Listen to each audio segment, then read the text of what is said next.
kita telah memasuki 27 Rajab, dan pada hari ini juga merupakan kita diberikan oleh Allah Subhanahu wa taala peringatan yang sangat istimewa, yaitu malam di mana Nabi kita Muhammad sallallahu alaihi wasallam diperjalankan dari Masjidil Haram ke Masjidil Aqsa, di mana dalam hal ini Allah Subhanahu wa taala berfirman di dalam Al-Qur'an, Bismillahirrahmanirrahim, Subhanalladzi asra bi'abdihi laylan minal masjidil haram ilal masjidil aqsa alladzi barakna hawlahu linuriyahu min ayatina innahu huwas sami'ul basir. Sadaqallahul azim. Pada malam ke-27 Rajab itu adalah merupakan malam yang paling istimewa bagi Nabi kita Muhammad sallallahu alaihi wasallam. Keistimewaan yang didapatkan oleh baginda Nabi kita Muhammad sallallahu alaihi wasallam itu menjadikan beliau mendapatkan derajat yang tertinggi di sisi Allah Subhanahu wa taala, di atas derajat makhluk-makhluk Allah yang lain. Sehingga dikatakan di dalam sebuah syair, Ya laylatal mi'raj wal isra'i kam ibratan fiki wa kam dhikra'i, Ya laylatan abdat maqam al-mustafa qad qassurat anhu dhural jawza'i, Subhanalladzi asra bi khairi ibadihi wa habibihi fi laylatil dhulma'i min masjidin di hirmatin lil makkatin lil masjidil aqsa bi ghairi ina'i, Ya Rabbi bil farji anna karbana wa bil maddi bil isra'i fi laylatil isra'i. Yang artinya, wahai malam di mana terjadinya peristiwa Isra dan Mi'raj, betapa banyak pelajaran yang dapat diambil dan betapa banyak hikmah yang dapat dipetik. Wahai malam di mana Allah menampakkan dan menunjukkan di atas segenap makhluknya tingginya kedudukan baginda Nabi sallallahu alaihi wasallam, dan tidak ada sesuatu pun yang menghalangi daripada perjalanan tersebut. Maha suci Allah Subhanahu wa ta'ala yang telah memperjalankan hambanya dan kekasihnya di malam yang penuh dengan kegelapan dari tanah yang suci yaitu Masjidil Haram ke tanah yang suci selanjutnya yaitu Masjidil Aqsa dengan tanpa ada rintangan dan halangan sama sekali. Maka kita memohon kepada Allah yang senantiasa memberikan kemudahan, kelonggaran, keluasan, agar di malam yang mulia ini berkat baginda Nabi Muhammad sallallahu alaihi wasallam kita dianugerahkan oleh Allah Subhanahu wa taala dengan segala macam karunia. Amin ya rabbal alamin.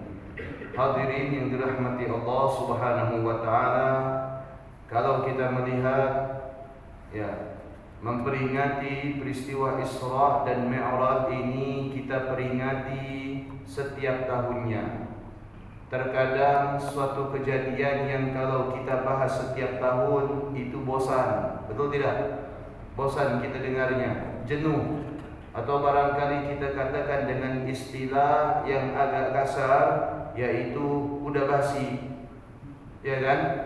Kalau satu peristiwa diulang-ulang setiap tahun, atau barangkali suatu peristiwa dikenang setiap tahun, maka membicarakannya itu terkadang adalah suatu kebosanan dan kejenuhan. Tapi ketika kita berbicara tentang peristiwa Isra dan Mi'raj, maka yang muncul adalah apa?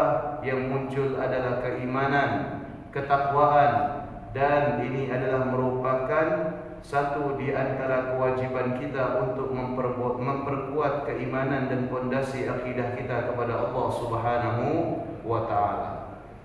Bapak tahu yang namanya gol tangan Tuhan? Tahu enggak? Tahu kan? Siapa yang melakukan? Maradona. Diego Armando Maradona. Itu terjadi pada tahun berapa? 80-an ya? Ya, 80-an. Kalau saya tidak salah itu terjadi saya sebelum lahir. Di bawah tahun 85, iya kan? Nah, kalau saya tidak salah, itu terjadi. Itu kalau kita bicarakan, ada yang satu menganggap, ada basi dah. Ya, siapa yang tidak tahu? Gol kontroversi, betul? Ada yang mungkin barangkali, ada yang gol lebih hebat daripada itu. Bukan pakai tangan lagi, ya kan? Dan seterusnya dan seterusnya. Kalau kejadian ini dialami oleh manusia biasa, itu membahasnya barangkali ada kejenuhan dan kebosanan. Begitu juga dengan peristiwa-peristiwa yang lain.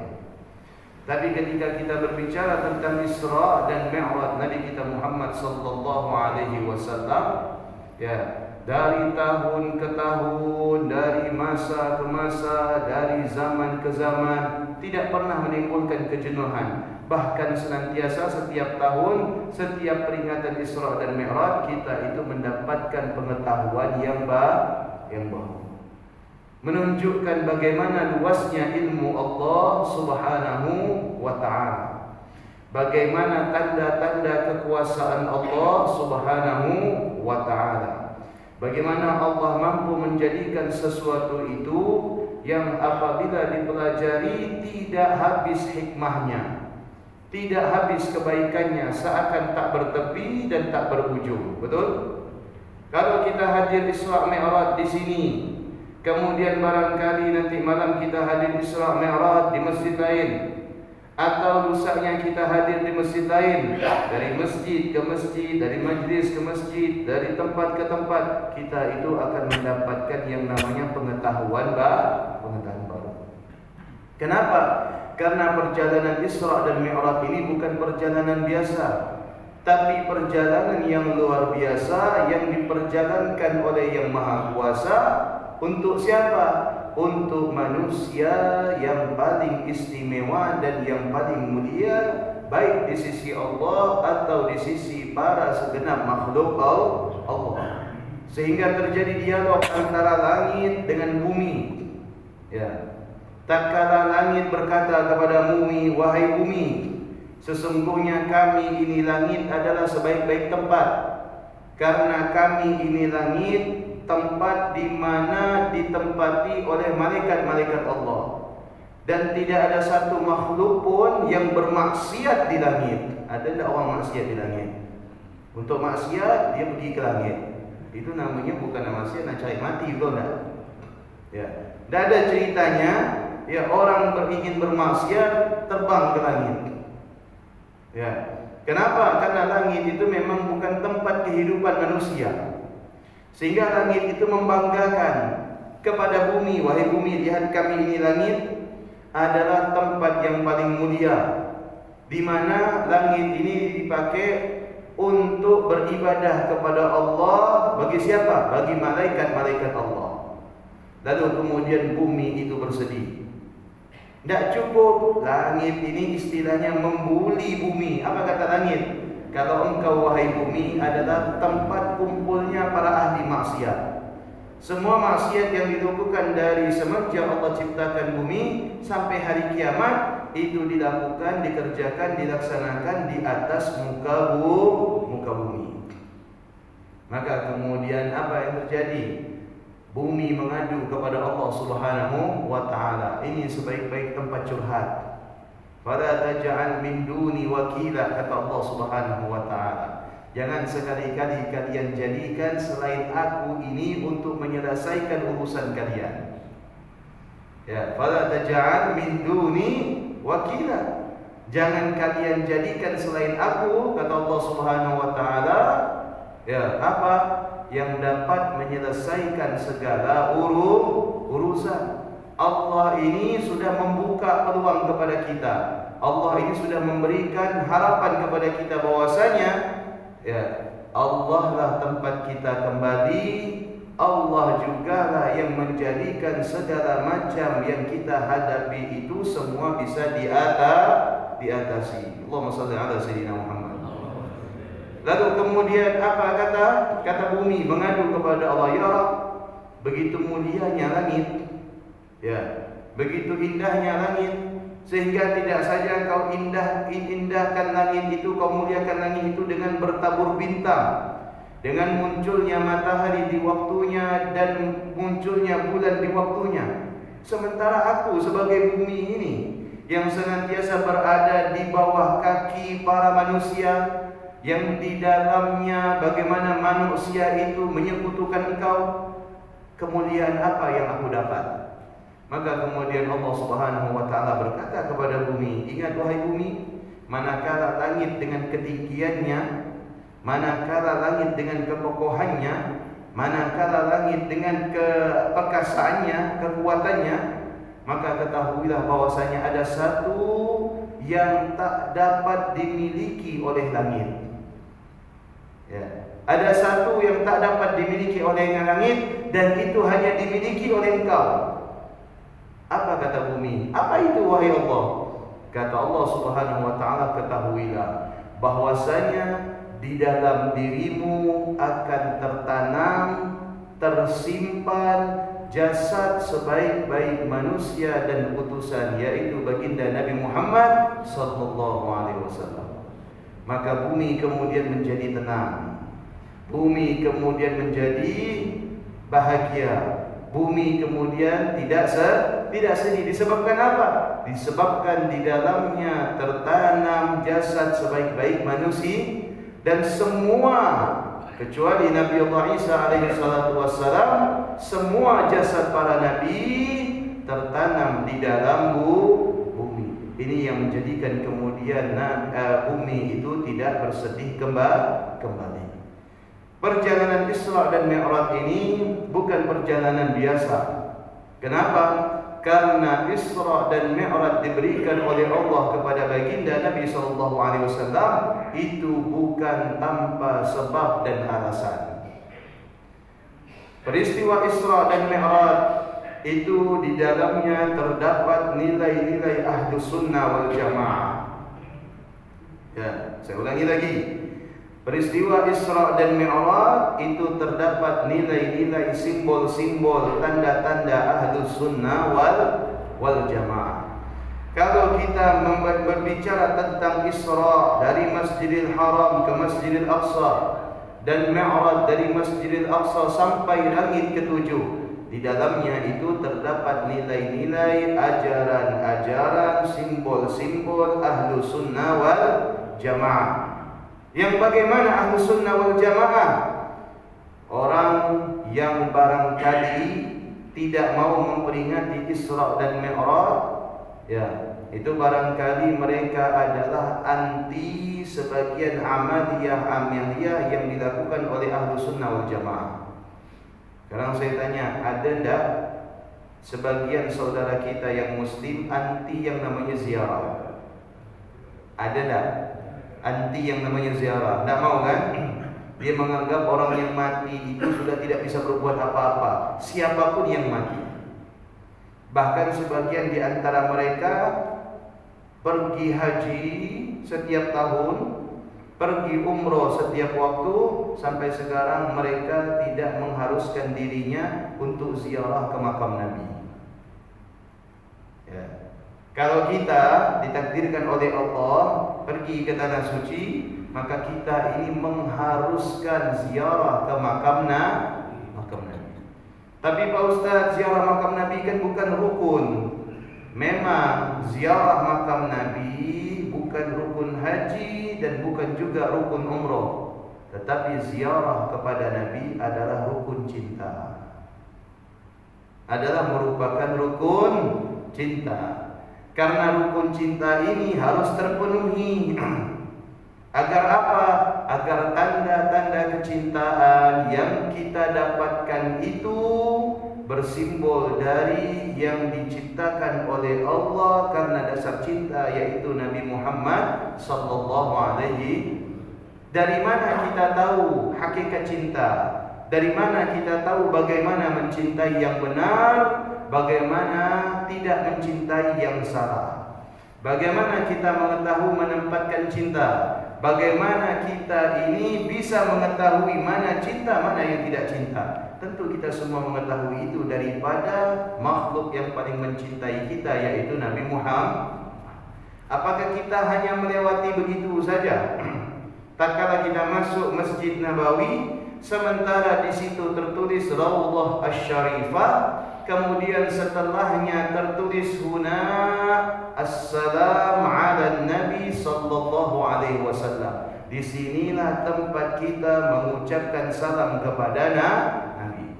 Apakah semua simbol-simbol itu tertutup dari pandangan kita? Kalau simbol-simbol semacam itu tertutup, terhalang dari pandangan kita, maka kita menyadari bahwasanya hati kita kosong daripada Nabi Muhammad sallallahu alaihi wasallam.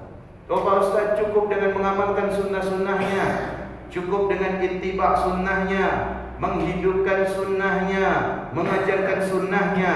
Kalau kita berbicara tentang menghidupkan sunnah, maka kita tidak akan bisa menyamai, melampaui sunnah-sunnah yang dilakukan oleh para sahabat. Kita tidak akan bisa menyamai, melampaui sunnah yang dilakukan oleh para tabi'in, tabi'in dan generasi para salaf. Mari kita lihat Imam Malik bin Anas radhiyallahu anhu, guru daripada Imam Syafi'i, murid daripada Imam Syafi'i, murid daripada Imam Al-Laits. Itu Imam Malik rahimahullah sebagai pencetus mazhab Maliki. Beliau itu punya prinsip. Apa kata beliau? Saya tidak melaksanakan ibadah haji kecuali seumur hidup satu kali. Padahal di saat itu tidak ada kuota haji. Padahal di saat itu tidak ada pembatasan untuk melaksanakan ibadah haji. Dan Imam Malik adalah tergolong daripada satu di antara sekian ulama yang punya kekayaan luar biasa. Sampai dikatakan dalam sebuah riwayat, satu jubahnya itu seharga 1 dinar. Ya, kalau dikruskan berapa uang itu? Itu kurang lebih 1 dinar itu, ya anggap saja 1 gram. 1 gram itu berapa sekarang? 1.500.000 kan? Emas lagi naik katanya, betul? 1.500.000. Kalau 3 dinar berapa? Itu satu jubahnya Imam Malik. Kalau jubahnya Sasobirin harganya 200.000. Ya, bedanya harga jubah Sasobirin dengan Imam Malik. Imam Malik untuk pergi ke Mekah gampang, uangnya cukup, lebih daripada cukup. Ya, tapi apa kata Imam Malik? Saya mengharuskan diri saya untuk pergi haji setahun hanya 1 kali. Kenapa? Karena saya tidak mau jauh daripada baginda Nabi sallallahu alaihi wasallam. Sampai dikatakan Imam Malik itu kalau masuk kota suci Madinah dulu Pak, ya bukan sebagaimana sekarang. Madinah dulu kalau kita pergi ke Masjid Nabawi itu kan sebelum masuk sebelum masuk yang namanya tembok, itu biasanya di tengah-tengah ada besi seukuran kita, betul enggak? Besi 3 itu seukuran kita. Ada kan besi seukuran kita. Itu dikatakan dalam sejarah itu batas kota suci Madinah dahulu di zaman Nabi. Ya, kalau sekarang diperluas menjadi batas Masjid Nabawi. Masjid Nabawi dulu bagaimana? Masjid Nabawi itu kalau kita ingin masuk ke Raudhah, kita lihat ada tiang-tiang ini, ya. Lihat tiang-tiang ini sebelum masuk Raudhah itu ada les warna hijau. Ada les warna hijau. Kalau kosong berarti itu batas Masjid Nabawi yang diperluas oleh para sahabat. Kalau lesnya itu ada tulisan huna had Masjid Nabawi, berarti itu adalah Masjid Nabawi di zaman Nabi. Masjid Nabawi di zaman Nabi tidak sebesar Masjid Darul Muttaqin. Ya, lebih besar Masjid Darul Muttaqin, kecil. Akan tetapi seiring wafatnya Nabi diperluas oleh Sayyidina Abu Bakar, diperluas oleh Sayyidina Umar, diperluas oleh Sayyidina Utsman, oleh Sayyidina Ali, sampai perluasan itu ke zaman dinasti Turki Utsmani. Ya. Itu Imam Malik kalau ingin masuk ke kota suci Madinah, beliau turun dari kendaraannya kemudian melepaskan kedua sandalnya. Ditanya oleh murid-muridnya, kenapa? Padahal pintu masuk masih jauh. Apa beliau jawab? Ta'adduban bin Nabi sallallahu alaihi wasallam. Yang saya lakukan ini adalah untuk menjaga adab saya kepada baginda Nabi. Pernah tidak melihat orang begitu masuk gerbang Nabawi mereka melepaskan sandal? Pernah tidak? Kita lihat pernah kan? Kalau kita kan masuk sama sandal-sandalnya sampai ke pintu. Sebagian orang melepaskan sandal karena mereka tahu bagaimana menjaga adab mereka kepada Nabi. Ya, bagaimana adab mereka menjaga adab mereka kepada baginda Nabi sallallahu alaihi wasallam. Ya. Kemudian Imam Malik tidak sampai di situ. Imam Malik setiap ingin buang hajat keluar dari kota suci Madinah. Allahumma shalli ala sayyidina Muhammad. Kalau ingin buang hajat, apapun bentuk hajatnya, tidak mau di dalam kota suci Madinah, keluar daripada kota suci Madinah. Apakah kita akan mengatakan cintanya Imam Malik kepada Nabi Muhammad berlebihan? Apakah kita akan mengatakan, Imam Malik ini terlalu hulu? Guna bahasa yang digunakan oleh mereka itu hulu. Hulu itu terlalu berlebihan, ekstrim. Apa kita berani mengatakan demikian? Ya, itu cintanya Imam Malik kepada baginda Nabi sallallahu alaihi wasallam. Jadi kalau ada orang dengan bangganya mengatakan bahwasanya ziarah Nabi itu tidak diperlukan karena bukan rukun umroh, bukan rukun haji, ingat, bukan Anda yang tidak mau ziarah kepada Nabi, tapi Nabi yang tidak mau diziarahi oleh Anda. Bukan Anda yang tidak mau ziarah kepada Nabi, tapi Nabi yang menolak untuk diziarahi oleh Anda. Kenapa? Karena di dalam diri Anda bahwasanya terdapat kebencian kepada Nabi, sekalipun penampilan Anda seakan-akan menjadikan Anda itu cinta kepada Nabi sallallahu alaihi wasallam. Allahumma shalli ala sayyidina Muhammad. Isra dan Mi'raj Allah Subhanahu wa taala takdirkan untuk Nabi sebagai apa? Sebagai perhatian Allah kepada Nabi di saat itu manakala Nabi sallallahu alaihi wasallam tengah mengalami kesedihan. Kalau kita melihat perjalanan Isra itu diabadikan oleh Allah di dalam Al-Qur'an di dalam surah Al-Isra. Sebelum surah Al-Isra itu surah apa namanya? Surah An-Nahl. Surah An-Nahl. An-Nahl itu artinya apa? An-Nahl itu artinya adalah lebah. Baik. Surah An-Nahl baru kemudian surah Al-Isra.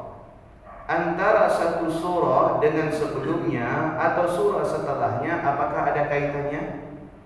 Ada kaitannya. Dalam hal ini Al-Imam Suyuti rahimahullah menulis suatu kitab namanya Asrar Suwarul Quran, rahasia yang ada di balik Al-Quran. Bahwasanya di dalam penyusunan surah dari Al-Fatihah sampai An-Nas itu yang menyusun bukan sahabat, tapi itu penyusunan adalah sesuai dengan petunjuk dari Allah Subhanahu wa ta'ala. Jadi antara Al-Fatihah dengan Al-Baqarah itu ada kaitannya. Antara Al-Baqarah itu dengan Al-Imran ada kaitannya, betul? Antara Al-Imran itu dengan apa? An-Nisa ada kaitannya. Antara An-Nisa dengan Al-Maidah itu ada kaitan. Semua surah yang berjumlah 114 surah itu semua ada kaitannya. Tak terkecuali antara surah An-Nahl dengan surah Al-Isra. Bagaimana ada kaitan antara surah An-Nahl dengan surah Al-Isra? Kita lihat surah An-Nahl di 3 ayat sebelum terakhir. 3 ayat sebelum terakhir surah An-Nahl, Allah Ta'ala berfirman, apa kata Allah Subhanahu wa Ta'ala? A'udzu billahi minasyaitonir rajim. Wasbir wa ma sabruka illa billah. Bersabarlah wahai Muhammad, karena sesungguhnya kesabaranmu atas perintah Allah. Makna kesabaran atas perintah Allah ini apa? Maknanya adalah Allah memberikan peringatan kepada Nabi Muhammad bahwasanya yang kau hadapi ini dihadapi dengan kesabaran karena Allah. Kesabaran itu ada 2 Pak Bu. Yang pertama kesabaran karena Allah, yang kedua kesabaran bukan karena Allah. Kadangkala kita ini dikelabui seakan-akan sabar karena Allah, ternyata sabarnya bukan karena Allah Subhanahu wa Ta'ala. Ini contoh nih misalkan, ya. Kita ada undangan, ada undangan. Begitu dijamu makan, ternyata makanan itu dihidangkan dengan prasmanan. Ketika dihidangkan prasmanan, kita berdiri ngantri, ya kan, ngantri. Begitu dilihat lauk sudah mulai habis, ya. Lalu kemudian kita nyuruhkan orang lain dulu, ente dulu. Ente itu nak habis tuh. Saya sabar. Tenang ya. Yang lain dulu. Ya, dia bilang dia sabar. Ternyata apa? Dia tahu kalau tahu nak habis pasti sama tuan rumah akan ditambah. Begitu ditambah sama tuan rumah, dilihat tuan rumah bawa lauk tambahan, mulai dia maju. Saatnya sekarang saya maju. Inilah buah orang sabar katanya. Betul enggak? Seakan-akan kita ini sabar, ya, karena Allah, tapi ternyata kesabaran kita itu bukan karena Allah. Ternyata ada udang di balik batu. Balik bakwan atau batu? Di balik bakwan. Oke lah, karena kita pagi-pagi ngomongnya bakwan. Betul enggak? Kesabaran ini seringkali menghiasi rumah tangga kita, seringkali menghiasi ekonomi kita, seringkali menghiasi pekerjaan jabatan kita, seringkali menghiasi hubungan antara suami dan istri. Seakan-akan kita ini sabar, ternyata sabarnya itu bukan karena Allah Subhanahu wa Ta'ala. Apa kata Allah kepada Nabi? Wasbir wa ma sabruka illa billah. Kenapa Nabi disuruh sabar? Apakah Nabi ini tidak cukup sabarnya? Nabi itu sabarnya luar biasa. Tapi di saat-saat itu, di tahun ke-10 setelah Nabi diangkat menjadi Rasul, berarti umur berapa Nabi Isra?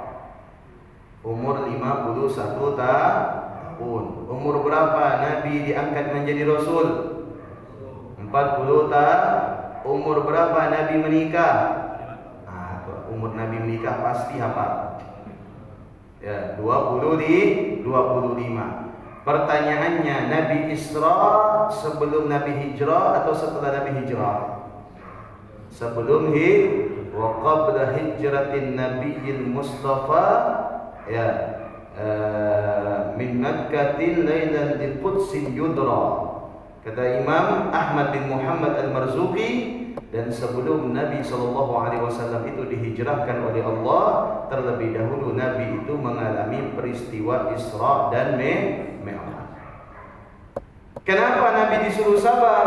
Karena di tahun ke-10 setelah Nabi diangkat menjadi Rasul, itu ya, Nabi SAW justru semakin tambah berat ujiannya. Ya. Semakin besar ujian yang diterima oleh Nabi.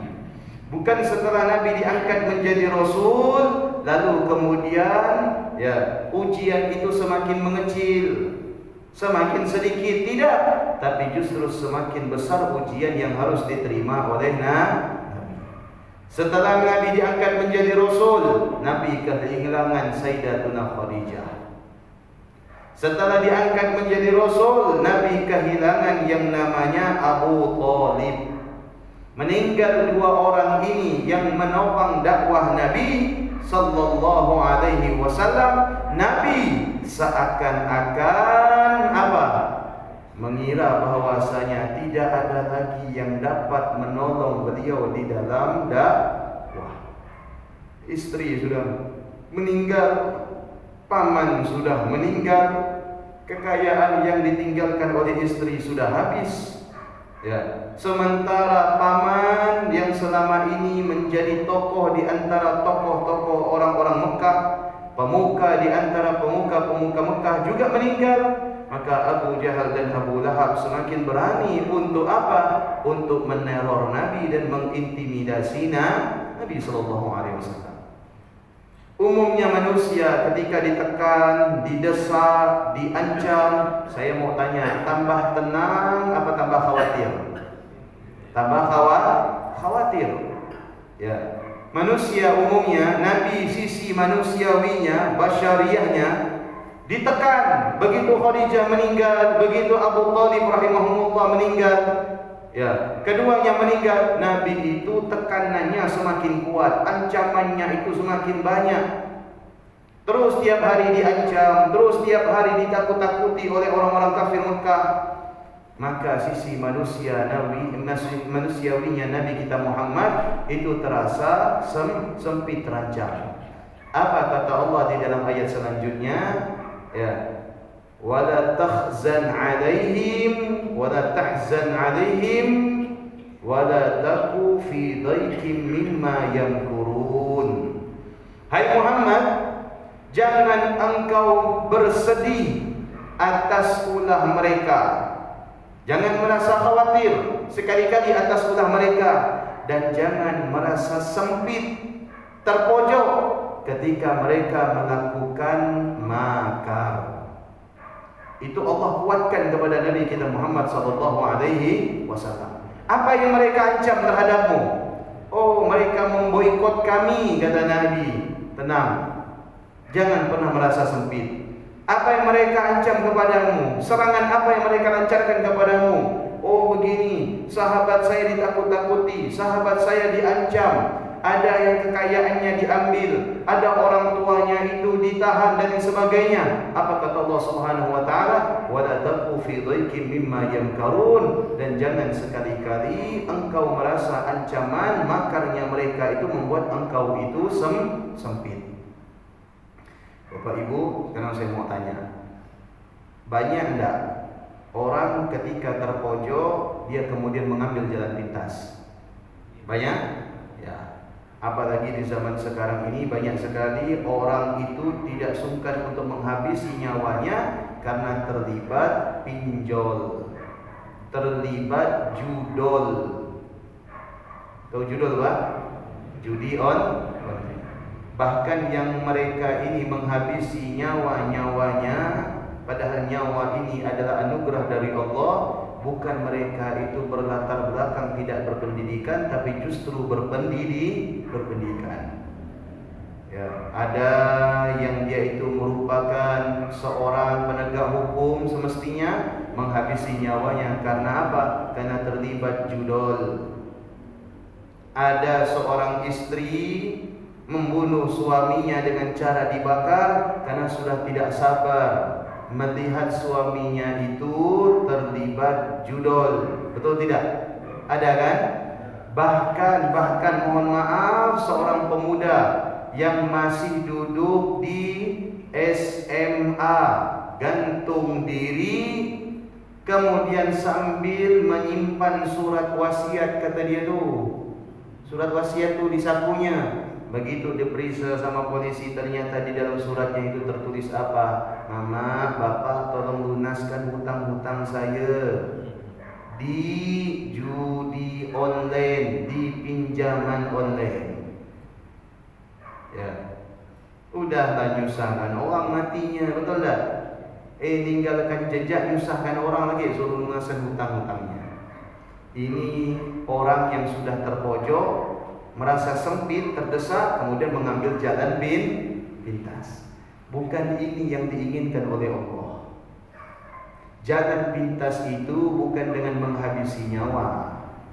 Jalan pintas itu bukan dengan menghalalkan segala cara, tetapi jalan pintas itu kembali ke jalannya yang maha kuasa, yaitu Allah. Kalau kita ini selama orang baik, selama kita ini baik hubungan kita kepada Allah dan baik hubungan kita kepada sesama manusia, ingat Allah itu telah berkata di dalam Al-Quran, wa huwa yatawallas sholihin. Sesungguhnya Allah yang mempertanggungjawabkan, yang mengurusi, yang menjamin segala urusan yang dihadapi oleh orang-orang soleh. Selama di dalam diri kita ini ada kesalehan, ada kebaikan, baik itu kesalehan yang kita bangun hubungan kita kepada Allah atau hubungan kita kepada sesama manusia, apapun yang kita hadapi, Allah Subhanahu wa taala akan segera memberikan pertolongan. Kemudian lanjut, apa kata Allah Subhanahu wa taala? Innallaha ma'al ladzina taqaw wal ladzina hum muhsinun. Sesungguhnya Allah senantiasa bersama orang-orang yang bertakwa dan orang-orang yang senantiasa berbuat baik. Bapak Ibu yang dirahmati Allah, ingat di dalam ayat ini Allah memberikan kekuatan kepada Nabi kita Muhammad sallallahu alaihi wasallam.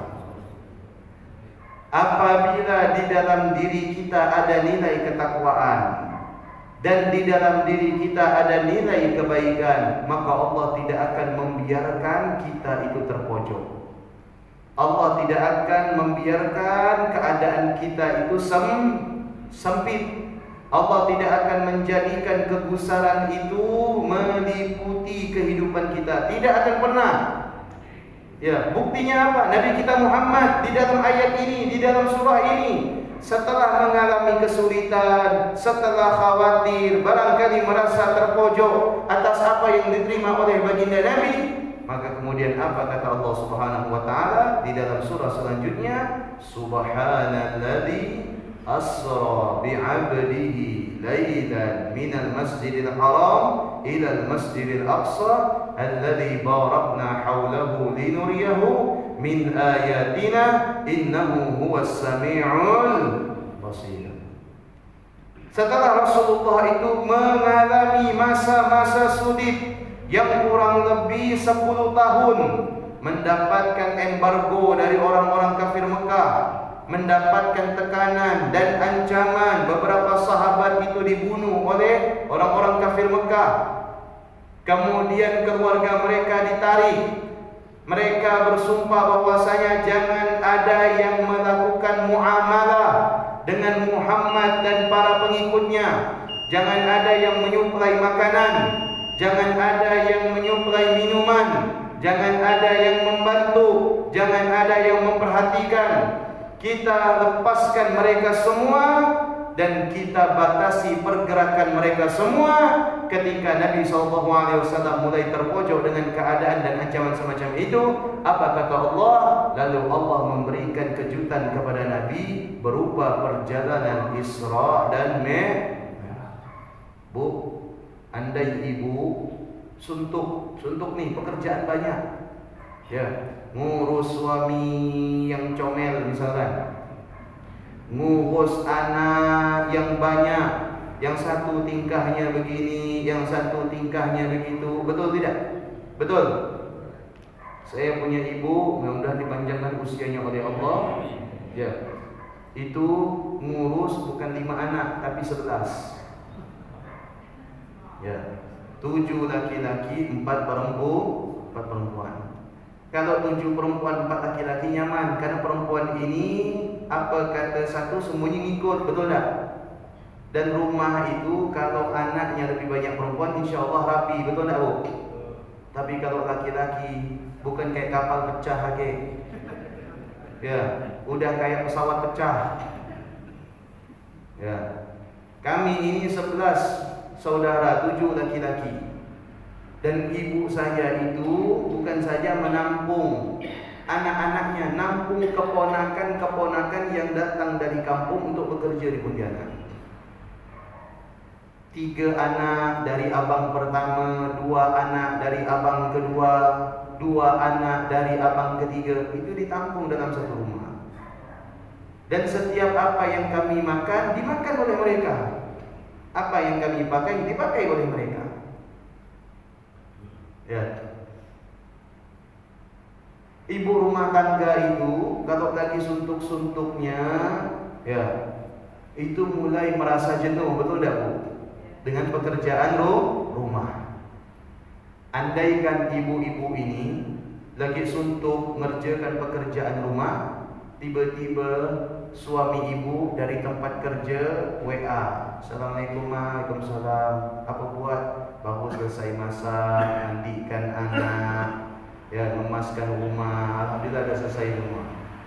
Apa kata suaminya? Ini kan 3 hari liburan, tanggal merah, mau tidak kita pergi jalan-jalan ke Singkawang? Saya mau tanya, kira-kira senang tak Bu? Tak senang. Atau misalkan di WA, mau tidak jalan-jalan ke alam barzakh? Biar selesai semua.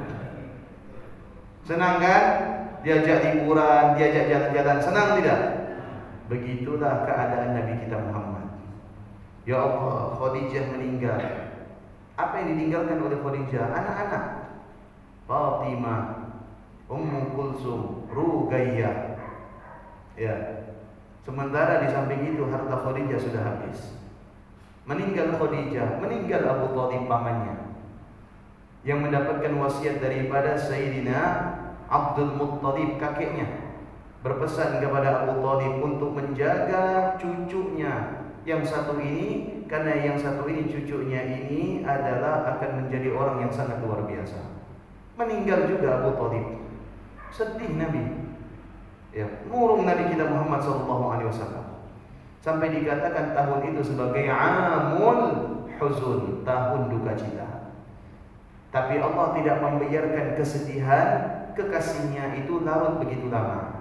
Maka Allah memberikan kabar gembira melalui Jibril untuk mengajak Nabi kita Muhammad jalan dengan tujuan wisata rohani.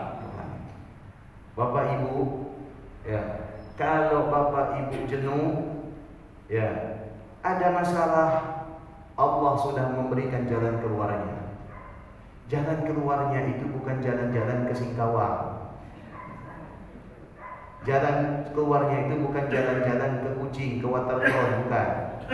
Apalagi ke kedai RM2. Letih kita nunggu 2 jam di situ tak keluar-keluar.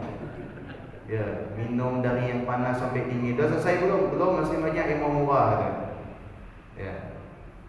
Bukan itu cara Allah menghibur. Tapi Allah sudah menentukan satu cara agar kita dihibur oleh Allah. Melalui apa? Melalui solat. Melalui solat. Nabi Allah Musa itu kabur dari kaumnya. Ya, dikejar oleh Fir'aun, lari dari Mesir. Apa yang dilakukan oleh Nabi Allah Musa? Ngomong kepada Allah Subhanahu wa ta'ala. Kemudian Allah berfirman kepada Nabi Allah Musa. Apa kata Allah Subhanahu wa ta'ala? Ikhla'na 'alaika innaka bil wadil muqaddasi tuwa wa ana ikhtartuka fastami' lima yuha.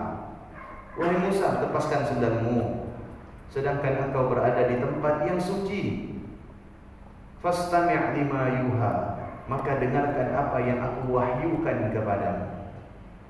Apa yang diterima oleh Nabi Allah Musa? Apakah Allah berkata, wahai Musa, silakan jalan-jalan ke Dubai, silakan jalan-jalan ke Turki? Tidak. Tapi Allah berkata kepada Nabi Allah Musa, innani anallah fa'budni. Nabi Allah Musa lari dari kejaran Fir'aun pada saat itu karena dituduh membunuh. Nabi Allah Musa lari dari kejaran tentara Fir'aun karena pada saat itu dituduh melakukan kriminal. Maka Allah berkata apa? Sembahlah aku. Bagaimana cara menyembah Allah? Apa kata Allah Subhanahu wa ta'ala? wa aqimis sholata lidzikri. Dirikan salat untuk mengingat Allah. Seberapa besar masalah kita, jalan keluarnya itu bukan foto selfie pakai KTP. Tahu enggak foto selfie pakai KTP? Ngapa tuh? Ngajukan pinjaman online. Apa Pak Ustaz? Baca, bukan saya pernah ngajukan pinjaman online, saya baca. Ibu-ibu ni, ya, pemikirannya melampaui bapak-bapak. Terlalu cepat. Cepat cemasnya, cepat curiganya. Tahu Pak Ustaz, ya, Pak Ustaz dia pernah ngajukan pinjam. Tak ada, alhamdulillah. Ya kan? Kalaupun saya nak pinjam, paling saya pinjam sama Pak Haji Adib ya nanti. Jelas ya? Ya. Kemana tadi bahasanya? Pak. Ya, oke. Sebesar apapun masalah kita, ya, bukan kita curhat ke Mama Loren. Bukan. Tapi tempat curhatnya kita itu apa? Dengan membentang sejadah apa? Wa aqimis sholata lidzikri. Allah mewahyukan kepada Nabi Allah Musa di saat lari daripada Fir'aun. Khawatir, cemas. Apa yang Allah bilang? Wahai Musa, Allah tidak bilang ente mau enggak ke langit? Enggak. Ente mau enggak ke surga? Padahal Nabi, betul. Tapi Allah perintahkan apa? Wa aqimis sholata lidzikri. Wa aqimis sholata lidzikri. Kemudian di dalam ayat lain apa kata Allah Subhanahu wa taala? Wasta'inu bis sabri was shalah. Memohonlah kepada Allah agar bersabar dan melaksanakan salat. Kenapa Allah mengkorelasikan sabar dengan salat, tidak dengan yang lain, tidak dengan puasa, tidak dengan haji, tidak dengan zakat, tidak dengan sedekah? Kenapa dengan salat? Kata salah seorang ulama, semakin banyak seseorang itu melaksanakan salat, maka akan semakin besar kesabarannya. Semakin banyak seseorang itu melaksanakan salat, maka akan semakin besar kesabarannya. 3 ayat terakhir tadi di dalam surah An-Nahl memberikan pelajaran kepada kita. Ingat, selamat di dalam ketakwaan, di dalam diri kita ada ketakwaan, di dalam diri kita ada kebaikan kita. Apapun masalah kita, Allah pasti membersamai kita. Membersamai kita bukan dengan zatnya, tapi dengan karunia-Nya, dengan pertolongannya, dengan anugerah. Ibu yang menjadi istri dari para suami, menjadi orang tua dari anak-anak, yang direpotkan selama 24 jam dari bangun tidur sampai ketika tidur direpotkan, menghadapi suami yang comel barangkali, yang cerewet barangkali, yang emosional barangkali, yang kata orang suka pendek tongkeng barangkali. Bersabar Bu, menghadapi suami. Ingat, kesabaran ibu tidak dibalas oleh suami, tapi yang membalasnya adalah Allah. Bapak yang sabar menghadapi istri yang barangkali banyak tuntutan, atau barangkali bapak memiliki keterbatasan dalam kemampuan sementara tuntutan istri banyak, minta skincare tiap bulan, ya, atau barangkali minta diberikan pakaian baru dan lain sebagainya. Bersabarlah menghadapi istri bapak, ya, karena yang membalas kesabaran itu bukan istri, bukan anak, tetapi yang membalas kesabaran itu adalah Allah. Apapun yang bapak dapatkan dari pekerjaan bapak, syukuri. Jangan sampai menghalalkan segala cara demi kesenangan keluarga, tetapi justru menyengsarakannya di alam akhirat. Apa yang bapak kerjakan sekarang, walaupun hasilnya Senin Kamis, syukuri. Barangkali pemberian Allah yang semacam itu lebih bermanfaat untuk keluarga kita di dunia dan di akhirat ketimbang memberikan sesuatu yang lain. Ingat ketika mencari rezeki, bahwasanya rezeki yang kita dapatkan ini untuk diberikan kepada istri dan anak-anak. Jangan hanya kita memikirkan kesenangan di dunia, tapi ini akan berakibat sengsara di akhirat. Begitu juga dengan orang tua yang telah bersabar mendidik kami dari kami baru lahir sampai kami dinikahkan. Kami sebagai anak tidak akan bisa membayar, membalas, memberikan pahala karena kesabaran para orang tua. Tidak akan bisa. Walaupun dengan menghajikan, dengan mengumrohkan setiap tahun, memberikan kendaraan baru, merenovasi rumah, bawa jalan-jalan, belikan perhiasan, itu semua tidak akan setara dengan kesabaran orang tua kami. Kami minta kepada Allah, mudah-mudahan yang membalas semua jeripayah orang tua kami itu adalah Allah Subhanahu wa taala. Karena Allah Subhanahu wa taala adalah yang maha sebaik-baik membalas semua segala macam kebaikan. Tidak ada manusia yang bisa membalas daripada kesabaran kita. Tetapi ingat, Allah Subhanahu wa taala akan menyediakan pahala yang sangat besar bagi orang yang innama yuwaffas sabiruna ajruhum bighairi hisab. Sesungguhnya Allah Subhanahu wa taala akan membalas kesabaran orang-orang yang sabar dengan tanpa batas sama sekali. Jadi kita tidak bisa membalas kesabaran istri kita, tidak bisa membalas kesabaran suami kita, orang tua kita. Yang membalasnya adalah Allah. Carilah kesabaran ini dengan kesabaran karena Allah Subhanahu wa ta'ala. Mudah-mudahan bermanfaat. Semoga Allah mengkaruniakan kepada kita ketabahan, amin, kesabaran, amin. Dan semoga Allah memberikan kepada kita cukup dari segala macam karunia yang Allah berikan kepada kita. Dan semoga Allah menjadikan kita orang-orang yang senantiasa qanaah terhadap apa yang diberikan oleh Allah Subhanahu wa ta'ala. Dan semoga Allah menjadikan penutup daripada bulan Rajab ini adalah sebagai kebaikan untuk kita dan keluarga kita. Dan semoga kebaikan yang ada di bulan Rajab ini mengalir kepada kita dan keluarga kita. Dan semoga Allah mengampuni dosa-dosa kita di bulan Rajab dan di bulan-bulan seterusnya. Dan semoga Allah menganugerahkan kepada kita kemudahan, kesehatan jasmani dan rohani untuk menghadapi bulan suci Ramadan. Amin ya rabbal alamin. Bismillahirrahmanirrahim. Subhanakallahumma wa bihamdika asyhadu an la ilaha illa anta astaghfiruka wa atubu ilaik. Assalamualaikum warahmatullahi wabarakatuh.